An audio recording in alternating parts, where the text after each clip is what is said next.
Hey, welcome to our social media HQ.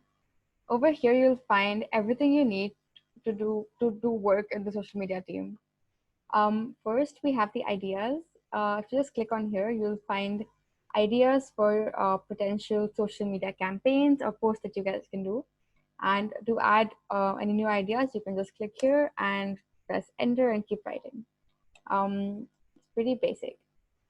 Then we have a mood board. So if you find anything that inspires you on the internet, you could just add it over here. So I've added like a poster. I've added something from Latin American Girl Up team. So yeah, you can add like inspiration over here for like design and color schemes and content and things like that. So when you're out of ideas, you can just go here for some inspiration. Then we have promotional materials. So when you click on here, this is still not fully complete, but it's essentially a place with all the resources for design. So we have our logo here in both PNG and JPEG formats, both white and transparent. We'll put some fonts here that we can use to have like a unified kind of brand, I guess. We can put some common hashtags we use, so you don't have to like rewrite them every single time. You can just kind of copy and paste them from here. We can put like color palettes here and some possible slogans. And this is actually Girl Up's official brand guidelines. That if you're ever like doing anything that's going to be like if you're making a poster for an event that's going to be handed out, we need to follow Girl Up's guidelines so we don't violate them. Yeah. Then we have campaigns. So to explain how this whole how these things work, I'm going to take an example of a sample post that you want to create. Okay. So I've added a bunch of campaigns over here. Let's make a new campaign. Let's make a campaign about LGBTQ rights. So we just name it over here. We write LGBTQ rights. You click on here. You click on here and you can add like a little icon. So we can add like a rainbow. And if you want to put any details about this campaign, you can put them here, like talk about terminology and what not to say to trans people, like etiquette and stuff. Then we can write the month we're planning this for. So let's say we do it for December. Then you can put the type. So as we can see, there are some campaigns which are recurring, like the Inspirational Women and the Women Crush Wednesday. But this one is not recurring. So we're going to make it one-off and we're going to make it a month because it's not weekly, it's a month. We don't touch these, we leave them blank. They update on their own. And yeah, that's it. So then we go back and say now we come up with like a post idea for this campaign. So we just click here, we go to post calendar and we click on this button and we add the name of the post. For example, let's say the post is about trans activists. We can put the status over here. So the status is in progress and the post number, let's say, is 22. So the newest post automatically goes to the top because that's the one that we're working on right now. Over here is, like I mentioned in my previous video, when you see this arrow, it's really important to fill it in. So when we click over here, we get a list of all the campaigns that we have running in Girl Up right now. This particular post applies to the LGBTQ rights campaign. You just click on it and that's it. Now the type, we can choose the different like types of posts we have. Say this is for Instagram, so we choose that. We can just leave this, we don't have to touch it. This is post research. I'll get to this later, it's really interesting. Over here, you can assign people to do this. Suppose if Natasha is in charge of a certain post, we can write Natasha's name here and her name will show up afterwards. Right now, it's just me. So let's put my name. Then we can put a deadline. Say, for example, the post will be published on the 31st and we need the post to be ready like a few days before. So let's make the deadline 28th. And we can put like a little reminder so the person who's in charge doesn't forget. After we're done making our graphics for our post, we can upload them over here. So we have everything organized nicely. We can put the caption here, the hashtags over here. And if you just go to the right, you can put the publication date. So say the publication date is the 31st. Put that over here. And after we published it, we can just link to that post in this part right there. After we're done making this database, we can also look at this all this data in a different like view. Okay, there's also different views. The first one I'm going to look at is the IG feed preview. If you click here, it's going to show like a visual preview of all of your posts.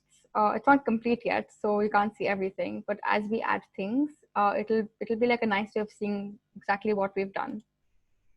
We can also see by completion level. So when we click here, we get things that are just like in the idea stage, that are in progress. Suppose we finish the trans activist post and we want to put it for review. We can just pick it up and drag it over here, and now it's in review. After we publish it, we can just drag it into published and put it over there. The next view is the who's responsible view. Over here, it's going to be sorted by the different people who have been assigned different posts. This might be helpful to make sure you don't give too much work to one person and that the workload is kind of evenly divided. For when's it due, it's going to give you like a calendar so you can see when different posts are due.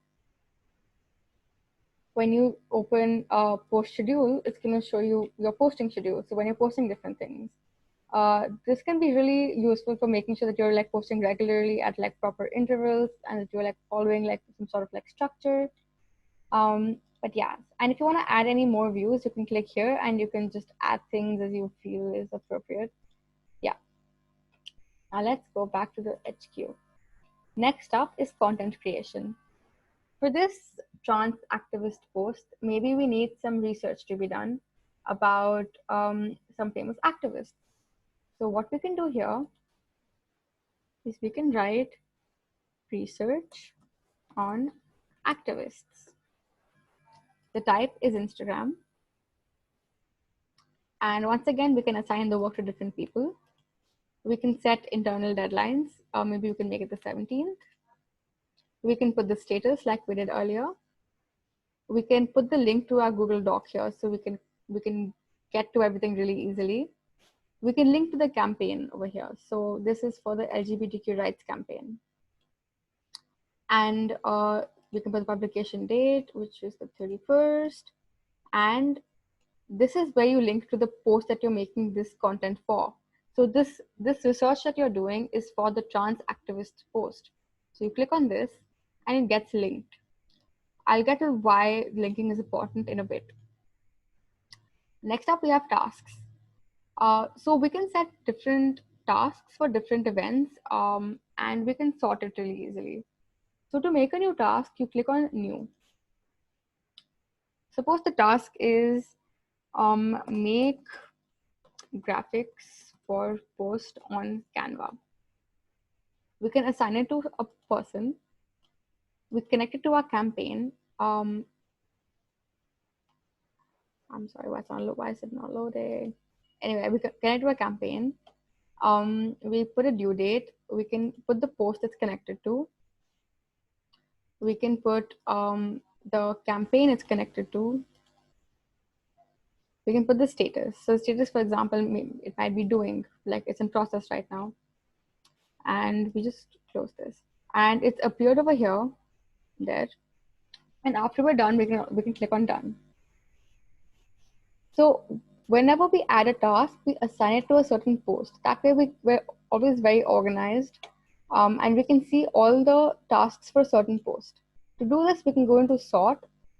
We can click on add sort, click on post, and yeah, click on ascending. So all the things for the particular post will get sorted together.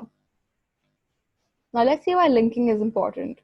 We go into campaigns and we have a look at LGBTQ rights. We see that there is one task for this campaign and there's one post for this campaign. If we look at, say, deconstructing feminism, we can see that there's one task for it and there are two posts for it. This gives you like a nice overview of how many posts you've thought of so far for every campaign, how many are left, and yeah, things like that. When we go into post calendar, we can see what percentage of your work is done. This is calculated by seeing how many tasks there are and what percentage of those tasks for that post have been checked off. So this updates on its own, but it's a nice way of seeing how close you are to like finishing a particular post. When you click on this, remember we linked when we made the content, when we were adding the things to the content, we linked it to this post, right? So because we linked it, when we click on this, it takes us to our research. And so when the person comes to posting that post, it'll be really easy for everyone to find all the materials because they'll all be like linked to each other, and you don't have to do it twice. If you do it once, it just cross links it. Um, yeah, yeah. So I think that's it. I know it's a little bit um, like there's a bit of a learning curve for this social media at headquarters thing. So if you have any questions, just feel free to like WhatsApp me. I'm awake at like all the weird hours of the day. I'll respond like pretty much immediately. And yeah, just hit me up and I can explain further if you want.